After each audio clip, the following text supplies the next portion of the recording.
I've been growing food at home for decades now, and I've got a pretty good handle on how to raise a productive crop of many varieties of fruit and vegetables. But there's always things you haven't grown.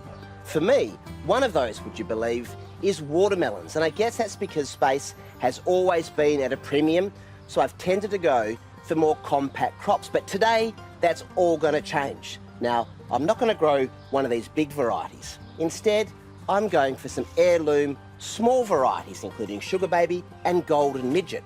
Now, they'll grow to a size of about 3 kilos, light enough to grow up instead of out. Watermelons prefer well-drained soils, which I certainly have. But they're also a hungry and thirsty crop. So I'm going to work in some compost and blood and bone fertiliser. The drip line goes back in place and then mulch over the top.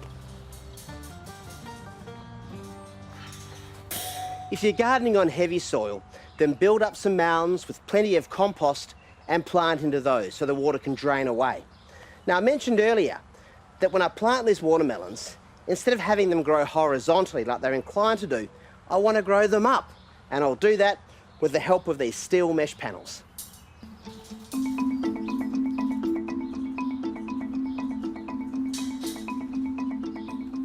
You can find these at most hardware stores, or if you're lucky, you might pick up some offcuts of larger Rio mesh from a salvage yard.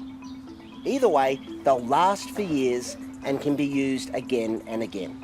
Stand them up across the bed to create an A-frame.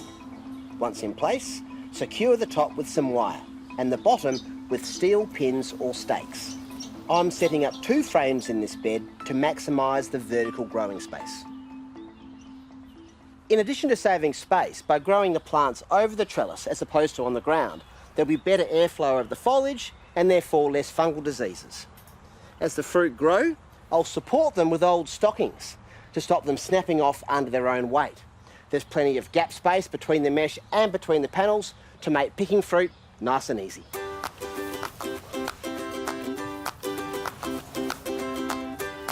The timing of sowing is important. The soil needs to be warm, above 20 degrees for the seeds to germinate. I'm planting 3 seeds at the base of each panel and will then thin out to the strongest plant once they've germinated. For this setup, that means 4 planting locations, 2 on each side and each about 1 metre apart.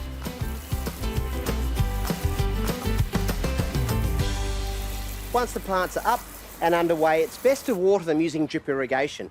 This will keep the leaves dry and further reduce the likelihood of fungal diseases. When it comes to fertilising, a liquid feed every 2 to 3 weeks will keep the plants really pumping away.